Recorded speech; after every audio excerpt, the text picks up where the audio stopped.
아주 감회가 새롭습니다. 네, 감사합니다. 사실은 저희 헌신 예배 때 좀 특별한 강사님을 모시고 싶었는데 아무래도 이제 코로나가 좀 많이 심해졌을 때였습니다. 그래서 누가 강사님을 모시는 게 조금 어려워서 어떻게 하면 좋을까 이렇게 좀 고민을 하고 있었는데, 우리 또 1, 2 여전도회 회장님들과 임원들이 꼭 저를 모시고 싶으시다고 제가 그렇게 사랑을 많이 받고 있습니다. 예, 초청해 주셔서 감사하고, 또 이 시간을 통해서 우리 다시 한번 흐려졌던 우리의 신앙들이 분명해지고, 멀어졌던 주의 관계와 더욱더 하나님과의 그 교회를 더 사랑하고 주님과 더 가까워지는 예배의 시간과 헌신의 시간 되기를 간절히 소원합니다. 우리는 지금 1, 2 여전도회 헌신 예배 가운데 있습니다. 한국 교회는 2000년 교회 역사에서도 찾아보기 매우 드문 큰 부흥을 경험했는데요, 한국 교회와 우리 한국 교회의 역사를 통틀어 이 하나님이 허락하신 놀라운 부흥에 있어서 놀라운 그 요소들은, 그 팩터들은 아마도 우리 교회 권사님들이 아닌가. 권사님들의 기도와 헌신은 절대적인 위치에 있다라고 저는 믿습니다. 우리 칼빈 교회도 그렇습니다. 교회에 기둥과 같은 그런 분들이 계시잖아요. 비가 오나 눈이 오나 예배의 자리를 지키시고 또 기도의 자리를 지키시는 우리 권사님들이 계시기 때문에 아마도 우리 교회의 모습이 지금의 모습과 같이 든든하게 세워지는 모습이 아닌가라고 생각을 합니다. 오늘 같은 헌신 예배를 따로 드리지 않아도 우리 귀한 권사님들과 또한 이곳에 모인 모든 성도님들의 그 삶은 헌신 그 자체의 삶이죠.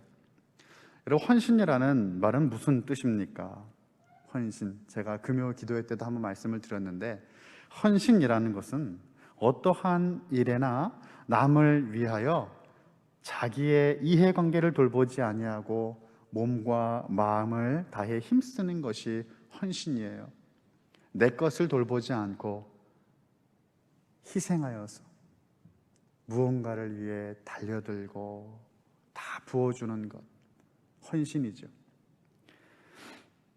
나의 개인적인 일, 나의 계획을 뒤로하고 하나님 한 분을 위해, 그분의 영광을 위해 마음과 목숨과 뜻과 힘을 다해 살아가는 그 삶, 바로 헌신의 삶입니다.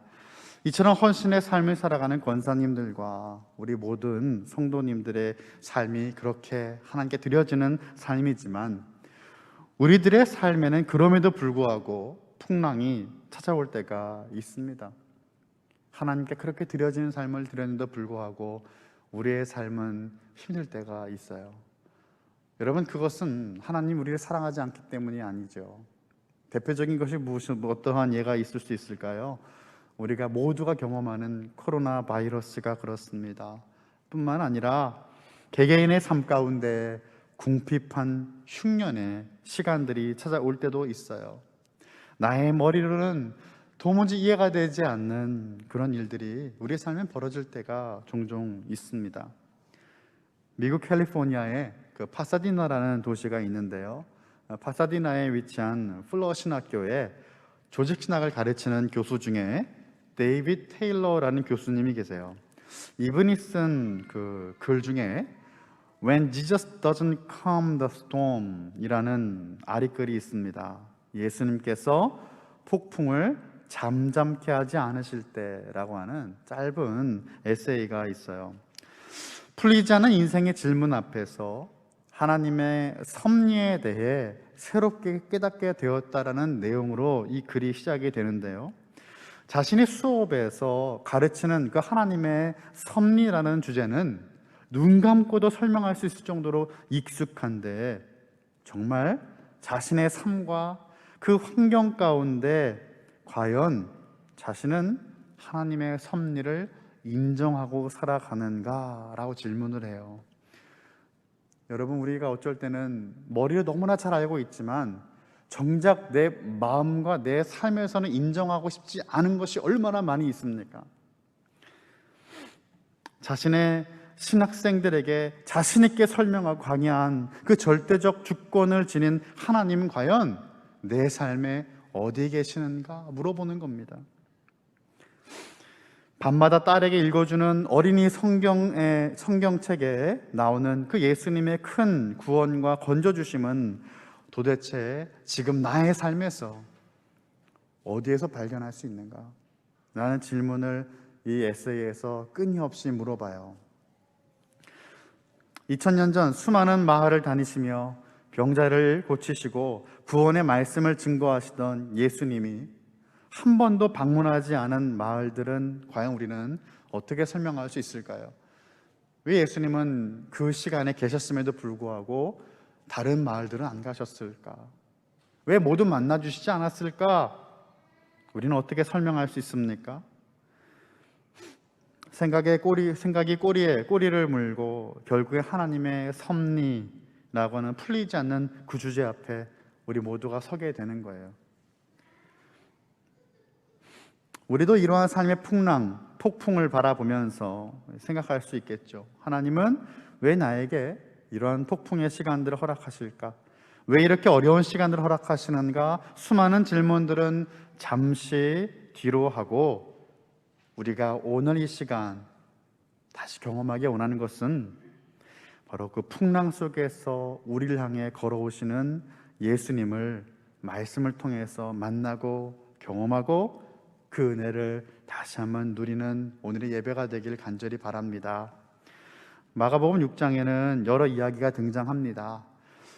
우선 예수님은 그 택하신 12 제자들에게 어토리티를 주셨어요. 권능을 주셨어요. 능력을 주셨습니다. 말씀 보니까요, 더러운 귀신을 그들은 마을을 다니며 그죠? 내쫓고 그리고 병을 치유하는 그런 사역들을 합니다. 제자들은 전도를 성공적으로 마치고 돌아왔는데요, 지쳐 있었어요. 아무래도 이제 그 육신의 제한적인 어떤 연약함이 있다 보니까 아무리 사역을 이제 잘해도 지칠 때가 있지 않겠습니까? 그래서 예수님은요, 마가복음 6장 31절을 보면요, 너희는 따로 한적한 곳에 가서 잠깐 쉬어라 라고 말씀을 하세요. 예수님은 제자들이 쉴 수 있도록 배를 타고 한적하고 조용한 장소로 데리고 가셨는데, 그런데 예수님과 제자들만 움직인 것이 아니라 예수님으로부터 가르침과 병고침을 얻고자 하는 무리들도 예수님을 보고 함께 움직인 거예요. 마가복음 6장 33절의 말씀 보니까요, 도보로 그곳에 달려와 그들보다 먼저 갔더라 라고 말씀합니다. 이제 연예인이 이제 어딜 이동하면 또 그 팬들이 따라가지 않겠습니까? 예수님 만나기 위해서 예수님 가시는 곳을 추적해서 먼저 가 있었다라고 말씀은 우리에게 기록하고 있어요. 지쳐있는 제자들에게 휴식을 주고 보호하고 싶으셨던 예수님은 한편 예수님을 그토록 찾는 무리들도 외면하지 않으셨어요. 34절의 말씀은 제가 읽어보겠습니다. 예수께서 나오사 큰 무리를 보시고 그 목자 없는 양 같음으로 인하여 불쌍히 여기사 여러 가지로 가르치시더라. 아멘. 예수님은 이 무리들을 불쌍히 여기셨어요. 다른 번역을 보면 동정으로 가득 차사라고 번역을 하기도 합니다. 이 말은 내적으로 감동을 받아서 그것에 대해 무엇인가를 행한다라고 하는 의미예요. 예수님은 이런 분이세요. 사랑으로 가득 차신 분, 사랑 그 자체이신 분, 예수님을 만나기 위해 다가오는 그 어떠한 사람도 외면하지 않는 분이 바로 예수님이십니다. 해가 지기 시작했고요, 예수님의 제자들은 사람들을 돌려보내야 되는 것이냐 아니냐라고 하는 질문을 예수님께 던지죠. 여러분, 그것이 빈들이었어요. 빈들은 아무것도 없으니까 빈들입니다. 먹을 수 있는 음식을 구하기 어렵다는 말이에요. 그런데 예수님은 제자들에게 37절에서 이렇게 말씀을 하시는 거예요. 너희가 먹을 것을 주라. 놀라운 말씀이에요. 제자들은 음식이 없죠. 사람들이 그렇게 수많은 무리가 있어도 음식을 살 돈도 없어요. 재빨리 계산을 해야 됩니다. 이 사람들 다 먹이려면 200데나리온 어치의 빵을 사야 된다는 결론이 내려지게 된 거예요. 예수님의 말씀을 이해하지 못한 것입니다. 그들과 함께하는 예수님이 어떤 분이신지 눈에 보이는 이성적 판단으로만 예수님을 대하고 예수님의 말씀도 자신 이해할 수 있는 정도의 수준으로만 받아들이게 된 거예요. 예수님께서 너희가 먹을 것을 주어라고 말씀하신 것은 이들 마음속에는 분명 사람들을 빨리 보내고 쉬고 싶은 마음들이 있었을 것이에요. 그런데 예수님께서 이 무리들을 불쌍히 여기시는 그 긍휼한 마음을 제자들도 갖길 원하셨던 것입니다. 너희들은 과연 이들을 먹일 마음이 있느냐라고 물어보시는 거예요. 여러분은 세상을 바라보실 때 어떻게 바라보십니까? 특히 요즘은 다들 어려움을 겪고 있지 않습니까? 제가 지난주 그 주말에 서울에 한번 갈 일이 있었어요. 이제 제 아내 비자 건 때문에 갔는데 되게 좋더라고요. 용인에 있다 보니까 그죠? 서울 이렇게 나들이 하는 마음으로 서울 간다 뭘 가지고 가야 되지 이렇게 흥분한 마음으로 아내와 대화를 하면서 이제 지하철을 타고 서울에 갔는데 아니 그 상가마다 음식점에 이렇게 정말 사람들도 좀 있어야 되고 주말이었으니까요. 근데 텅텅 비어 있는 거죠. 음식점들이 문을 닫은 음식점들이 굉장히 많더라고요. 이렇게 바라보면서 다들 어려우셨겠구나, 참 힘드셨겠구나, 그런 생각이 많이 들었어요. 여러분들은 요즘 세상을 바라보시면서 어떤 마음으로 세상을 바라보세요? 건강해야 되는데, 그죠? 나는 병에 걸리면 안 되는데, 잘 끝나야 되는데, 난 언제 백신을 맞을 수 있을까? 여러분 그런 마음으로만 세상을 바라보지 마시고 예수님은 어떻게 이 세상을 바라보실까라고 하는 마음을 가지고 바라보셔야 돼요. 빨리 쉬고 싶다, 이 사람들이 빨리 집에 가야 되는데 라는 마음을 갖고 있으니 예수님은 너희가 먹을 것을 주어라 말씀을 하십니다. 예수님은 또한 정말로 제자들이 그들의 필요를 채우기를 원하셨습니다. 주님께서 원하셨기 때문이죠. 너에게 무엇이 있는가를 보라고 하시는데 물고기 2마리와 보리떡 5개가 있었어요.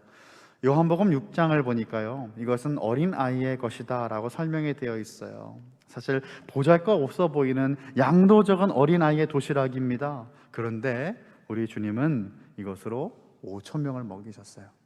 이 5,000명은 장정의 5,000명입니다, 여러분. 그러니까 우리 여성분들과 아이들을 포함하면 더 많은 인원이에요. 그들에게는 떡 5개와 물고기 2마리가 있었고 예수님께서 축사하신 뒤에 떡을 떼고 음식을 나눠 모든 사람에게 나누어 주었는데, 여러분 놀랍게도 42절부터 44절을 말씀 보니까 다 배불리 먹고 남은 떡 조각과 물고기를 12바구니에 차게 거두었으며 떡을 먹은 남자는 5,000명이었더라 라고 분명히 증거하고 있습니다. 모두가 풍성하게 배불리 먹었어요. 12바구니나 되는 음식이 남았습니다. 12바구니. 이것은 정말로 물고기 2마리와 보리떡 5개로 모두가 만족스럽게 먹었다라는 것을 우리에게 기록하고 있다는 것이죠. 하나님의 나라는 바로 그렇습니다. 풍성함이 가득해요. 부족함이 없어요. 하나님께서 우리들에게 주신 은혜가 그렇다라는 거예요. 은혜를 받아 누리면 다른 것 생각나지 않는다라는 겁니다. 부족함이 없다라는 것이죠. 너무너무 좋고 행복해서 다른 것은 틈을 타고 들어올 공간조차 없는 것이 바로 하나님이 주시는 은혜인 것입니다. 여러분 12바구니에 쓴 12라는 숫자는요, 완전함과 온전함을 뜻하고 있습니다. 성경에는 이 숫자의 상징을 담고 있는 것이 참 많은데 3, 7, 10, 12 등과 같은 숫자는 온전함과 완벽을 상징해요. 12바구니가 남았던 것은 하나님의 풍성하고 온전한 은혜가 있었다는 것을 뜻하죠. 이처럼 하나님의 나라의 모습이 그렇게 아름다운 모습이다라는 것을 우리에게 보여주고 있어요. 여러분 이렇게 이야기가 끝나면 참 좋겠죠. 그런데 오늘 본문의 말씀은 이제 시작입니다. 좀 다른 분위기에서 말씀이 시작되는 거예요. 예수님은 제자들에게 자신이 무리들을 흩어보내는 동안 앞서 배를 타고 건너편 벳세다로 넘어가라 라고 재촉을 하셨어요. 그래서 정말 하나님께서 우리에게 허락하신 그 풍성한 은혜를 받고 행복하게 살면 참 좋았다라고 이제 우리가 생각하지만 사실은 우리의 삶은 그렇게 끝나지 않는다라는 말이죠. 은혜를 받고 살아나면 또 다른 산이 있는 거예요. 은혜를 받고 난 뒤에는 또 다른 문제가 있는 거예요. 풍랑은 또 찾아온다라는 것이죠. 왜입니까? 예수님 온전히 알지 못하는 무리들에게 예수님은 자신을 또다시 나타내 주시고 그들을 또 훈련시키시고 또 세우셔서 온전히 예수님 닮아가는 형상 우리를 세워주시기 위해서 또 기회를 주시는 겁니다. 여러분, 예수님은 제자들을 재촉해서 건너편을 건너가라고 하셨는데 예수님 알지 못하는 이들이 예수님을 왕으로 세우려고 했기 때문에 예수님은 제자들을 빨리 다른 곳으로 이동을 시키셨어요. 요한복음 6장 15절입니다. 그러므로 예수께서 그들이 와서 자기를 억지로 붙들어 임금으로 삼으려는 줄 아시고 다시 혼자 산으로 떠나가시니라. 아멘. 예수님은 우리들과 같은 사람들과 많이 다르죠. 인정해주면 우리들은 좋아하는데 예수님 무엇으로 이 땅에 오셨는지 그 사명을 분명히 알고 계셨어요. 그들에게 필요한 것은 온전한 구원입니다. 처음에는 그 무리들 말이에요. 처음에는 병고침을 받기 위해 예수님을 따라요. 근데 여러분 어떻습니까? 예수님 이제 밥을 주잖아요. 아무것도 없는 빈들이었는데 밥을 주셨어요. 먹을 것을 바라보고 이제는 예수님을 왕으로 세우려고 한 것입니다. 우리 예수님은 빵만 주고 인기를 늘리려는 정치가나 왕이 아니시죠. 우리도 그렇습니다. 우리에게 필요한 분은 우리를 권하신 예수님이에요. 나에게 건강을 주시는 분, 나에게 복을 주시는 분, 나에게 물질을 채워주시는 분으로만 알고 있으면 안 된다는 겁니다. 우리 예수님은 우리의 왕이시고 우리의 구원자이심을 우리는 깨달아야 합니다. 제자들은 오병이의 기적을 경험했어요. 그리고 예수님의 말씀을 듣고 배를 탔는데 이것이 무슨 일입니까? 풍랑을 만나고 말아서요. 우리의 인생에서 오병이와 같은 기적 같은 풍성한 은혜를 경험하고 난 뒤에 풍랑 같은 어려운 시험이 찾아올 수 있음을 우리가 말씀을 통해 또 한번 경험하고 있는 겁니다. 48절을 보니까 바람이 제자들이 가려는 방향에서 불어오니까 배가 앞으로 나갈 수 없었어요. 요한복음 6장 19절의 말씀을 보면요, 제자들이 노를 짓는데 그러면 10여리쯤 갔다라고 기록하고 있어요. 여러분, 이 말씀은 무엇이냐면 얼마 가지 못했다라는 말이에요. 짧은 거리밖에 가지 못해요. 정말로 몇 시간을 노를 졌는데도 풍랑이 얼마나 심한지 제자리 걸음이었다라는 겁니다. 우리가 풍랑 속에서 아무리 내 힘을 가지고 발버둥을 쳐도 여러분 제자리 걸음이에요. 풍랑을 만나면 무엇을 해야 됩니까? 주님을 찾아야 되는 거예요. 어려움을 경험하면 바로 주님을 찾아야 되는 거예요. 왜요? 답은 주님께 있기 때문이죠. 그런데 주님을 찾지 못하니 어떻게 합니까? 예수님이 찾아와 주셨어요. 여러분, 이것이 은혜입니다. 이것이 은혜죠. 밤 4경쯤에 바다 위로 걸어오는 무언가를 제자들이 발견해요. 여러분, 밤 4경이라고 하면 새벽 3시에서 6시를 말합니다. 여러분, 바닷가 가보셨죠? 새벽 3시, 6시 가장 어둡지 않습니까? 가장 어둡고 가장 정말 조용해야 되는 그때 풍랑이 오면서 너무나 난리 중에 있는 그 제자들, 정말 피곤하고 가장 힘들고 지쳐서 정말 모든 것을 포기하고 싶은 그 시간에 바로 예수님은 제자들을 찾아오셨어요. 우리가 힘들 때 예수님께 나아가는 것 물론 맞는데 나아갈 힘조차 없을 때 우리 예수님은 우리에게 직접 찾아와 주십니다. 예수님 바다 위로 걸어오셨어요. 왜 우리 삶에 폭풍이 있고 풍랑이 있는가? 제가 말씀 초반에 또 소개한 그 플러신 학교의 교수 데이빗 테일러 교수가 이렇게 이야기를 하면서 그의 에세이를 마쳤어요. 이 세상에서 경험하는 모든 슬픔과 아픔은 미스테리다. 머리를 싸매어도 알 수 없다. 미스테리라는 것은 이 세상이 끝날 때까지 알 수 없는 것이다. 하지만 이 슬픔과 아픔의 중간에서 우리가 할 수 있는 것은 우리와 함께 하시고 우리를 위해 아파하고 슬퍼하는 한 분, 우리를 위해 울어주시고 자기 자신을 죽기까지 내어주신 신실하신 하나님을 신뢰하는 것이다 라고 하며 마감을 합니다.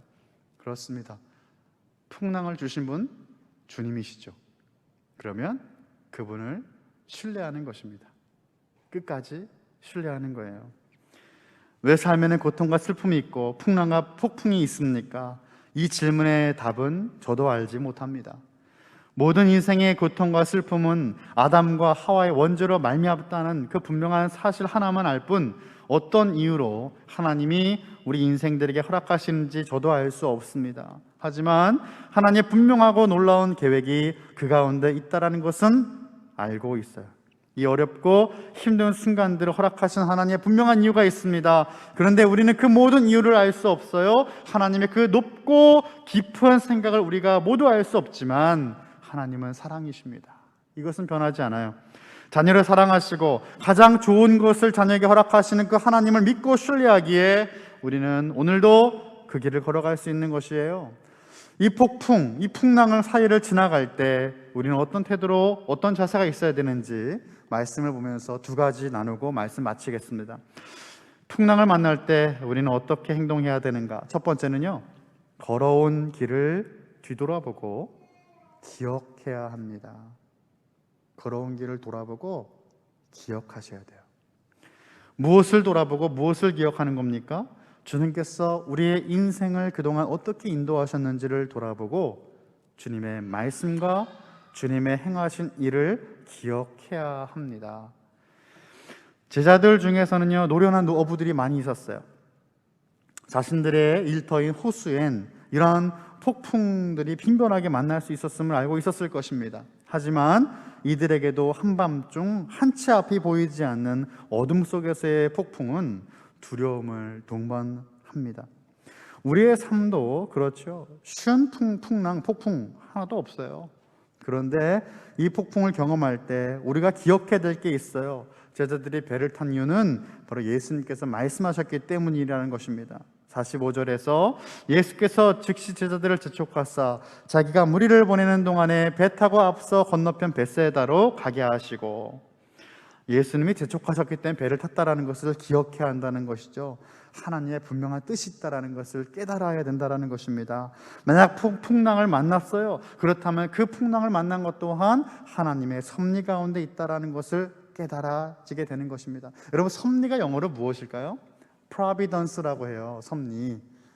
God's providence, 하나님의 섭리입니다. 그런데 이 providence라는 말은 provide라는 말과 연결된 단어예요. provide는 무엇일까요? 제공하다, 공급하다라는 말이에요. 하나님의 섭리는 우리에게 하나님의 계획과 뜻을 제공하시는 시간이에요. 우리 주님은 우리에게 공급하시는 하나님이십니다. 여러분이 풍랑을 만날 때 우리가 왜 그곳에 있는지를 기억해야 합니다. 주님의 말씀하심으로 제자들은 배를 탔고 폭풍 가운데 서 있습니다. 또 기억해야 될 것은 아직도 그들과 함께 있는 남은 12바구니입니다. 12바구니 뭐였어요? 풍성한 하나님의 은혜였잖아요. 주님께서 허락하신 놀라운 은혜의 현장들의 증거입니다. 그것들을 보면 예수님께서 행하셨던 일들을 기억하지 않을 수가 없다라는 거예요.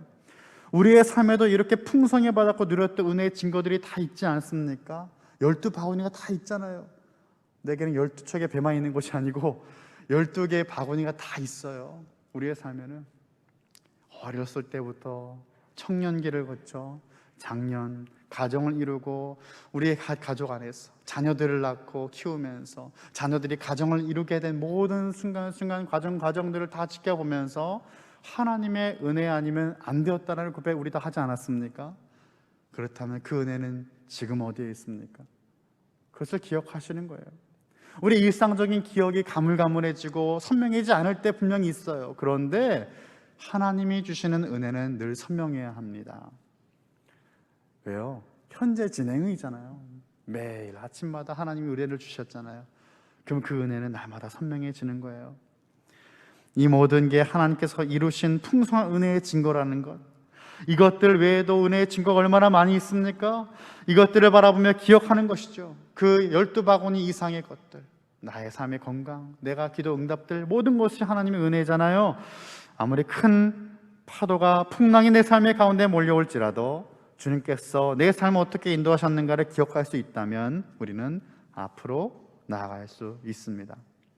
뒤를 봤다면 이제는 앞을 봐야 되겠죠? 두 번째는 앞을 바라보라입니다. 우리 앞에 계신 주님을 바라봐야 돼요. 풍랑이 아무리 커도요, 우리 주님은 풍랑보다 크십니다. 믿으십니까? 우리 주님 그렇게 크신 분이잖아요.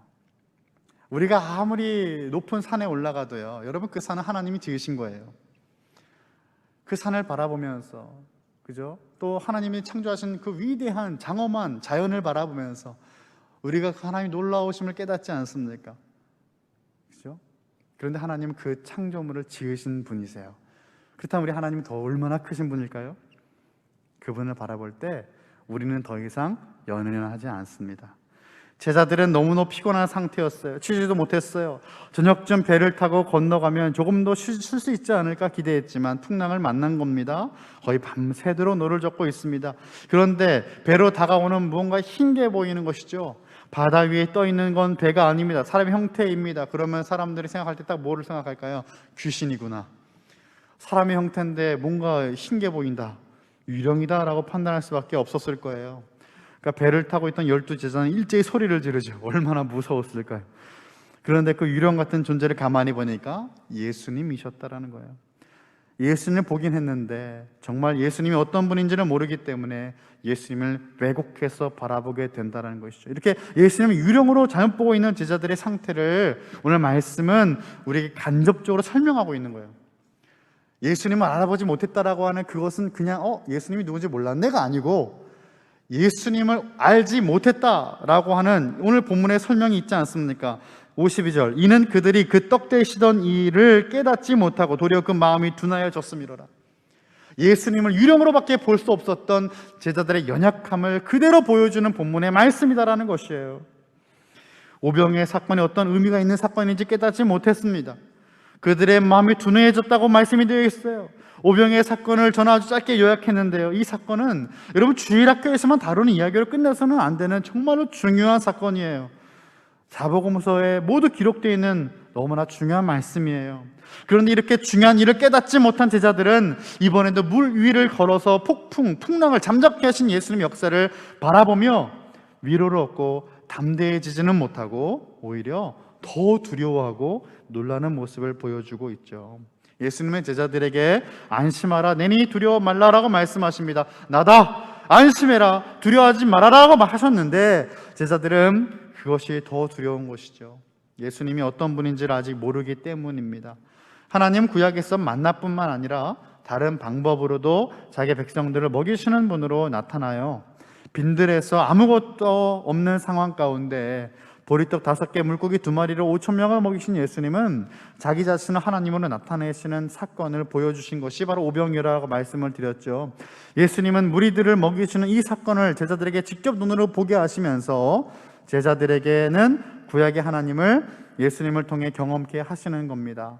그리고 물 위를 걸으신 예수님은 어떨까요? 그냥 기적이 아닙니다. 구약을 보면 하나님이 파도 위 혹은 파도를 헤치고 걸으신다라는 내용이 종종 등장해요.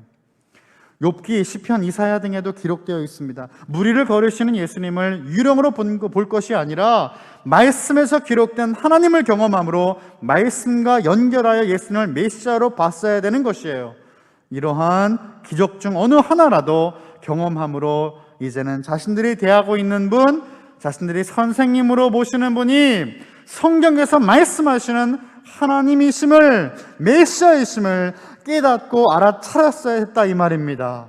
그런데 제자들은 아직 준비가 되어 있지 않습니다. 말씀을 마칩니다.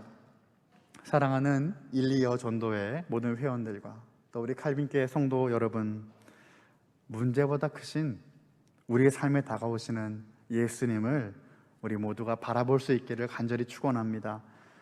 예수님은 물 위를 걸어서 제자들에게 찾아오셨고 배에 올라 제자들과 함께 하실 때 바람이 그쳤습니다. 예수님과 함께하니 모든 문제도 해결이 된 것입니다. 더 이상 문제로 여기지 않게 된 것입니다. 그러면 우리는 질문할 수 있습니다. 그들의 문제는 해결함을 받았는데 하나님은 왜 오늘날 우리의 문제는 해결하지 않으시는가? 그래서 말씀과 우리의 삶은 늘 연결할 수 있어야 되는 것이에요. 하나님의 그 섭리를 믿고 지금도 나와 함께 하시는 하나님을 신뢰할 때 하나님은 공급하실 것입니다. 그 하나님을 공급을 경험할 수 있게 하기 위하여 하나님 우리에게 궁핍을 주시는 거예요. 우리의 결과를 우리는 알 수 없습니다. 제자들도 그런 결과가 있을 거라고는 상상하지 못했을 것입니다. 하지만 주님이 폭풍 속에서도 계시다라고 하는 분명한 사실을 믿고 주님을 믿음의 눈으로 바라볼 때 승리할 수 있는 것이죠. 주님과 함께하며 걸어왔던 길과 하나님께서 나에게 허락하신 응답의 순간들, 은혜의 순간들을 기억하고 지금도 나와 함께 하시는 주님을 바라봄으로 어떠한 삶의 어려움과 풍파에서도 승리할 수 있는 저와 우리 1.2 전도회와 우리 칼빈교회 모든 성도들이 다 되시기를 예수 그리스도 이름으로 간절히 축원합니다. 기도하겠습니다.